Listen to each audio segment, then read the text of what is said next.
Most high achievers believe that if they do great work, the work will speak for itself. You think that image is for people who don't have substance. In the first episode of the hit series, The Diplomat, Ambassador Keri Wyler believes exactly that. Ambassador Kate Wyler, Prime Minister Nicole Trowbridge. Welcome. Sir, it's an honor to meet you. And in this video, we'll discuss the hard lessons she learned about the need for style and substance. If you're new to my channel, I'm Susan Saravo, an executive media advisor and former TV reporter. I help leaders clarify their message and show up with credibility in high-stakes interviews and public moments. Kate Wyler is a career diplomat and a crisis expert, and she is brilliant. But she's thrust into a role where she's told she needs to look sad at funerals and pose for British Vogue. She hates that part of the job. She calls herself an emotional support dog. If you've ever felt like social media videos or performing for the camera is beneath your professional dignity, or if you're just deeply uncomfortable in the spotlight, this video is for you. We're going to use Kate Wyler's first 24 hours in London as a case study for why visibility is a leadership requirement, not an option. This brings us to lesson number 1. Visibility is armor, not vanity. The chief of staff tells Kate the president wants her to be the ambassador because she's experienced, professional, female. It is an honor and a privilege.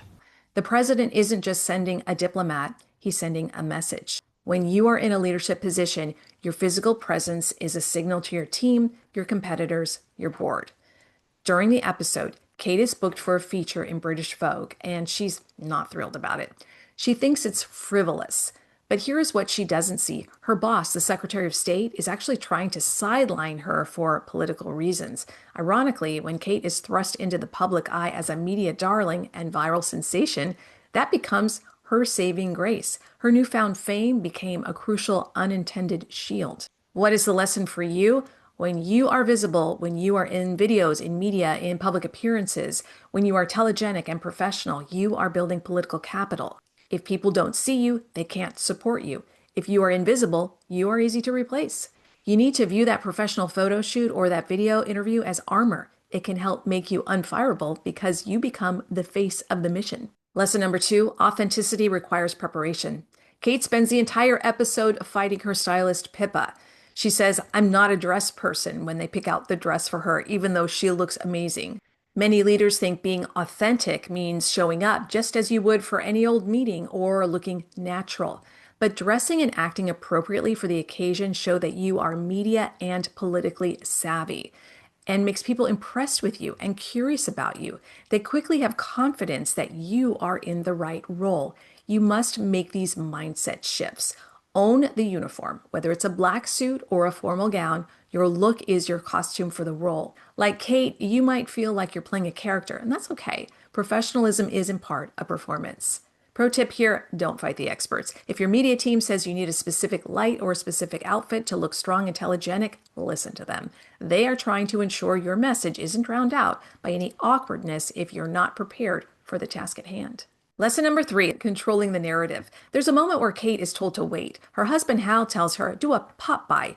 He knows that in the absence of information, people make things up. Kate's husband Hal Wyler is a seasoned but controversial former ambassador. He gives her all kinds of advice. That's fine, just don't do it wrong. And remember, since this is a TV show, the advice may or may not work in real life. He urges her to break traditional protocol and tells her to immediately meet key foreign officials like the UK Prime Minister and Foreign Secretary before the US Secretary of State does. He argues that her taking action is more important than bureaucratic procedure. What's the leadership lesson? If you are stepping into a new spotlight, you cannot wait for the perfect moment. You have to fill the vacuum. So what makes sense for you? Breaking protocol may not be the route you should take, but you can look for other types of opportunities. Video and photos are evidence. When Kate is photographed with the Prime Minister, it creates a fact on the ground that she is an insider. The takeaway? You need to show, not tell. If you're leading a project, we need to see you in the room. If you're solving a crisis, we need the hero shot of you at the desk. It may feel forced at first, but to your stakeholders, visibility equals confidence. So where can you up your visibility and showcase what you're doing and the impact you're having? Think about that. Now to lesson number 4, dealing with the shadow, managing your inner Hal. The episode ends with the realization that Kate is being groomed for the vice presidency. She is a frog in a pot of water, and the spotlight is the heat. The reality for leaders, the higher you go, the hotter the spotlight gets. You might feel like you're being boiled alive by the demands of public life. Now the shift. Stop viewing the spotlight as a burden and start viewing it as a tool to raise awareness of the work you're doing and to attract fans who will support you. The goal, like Kate, you want to avert a bloodbath.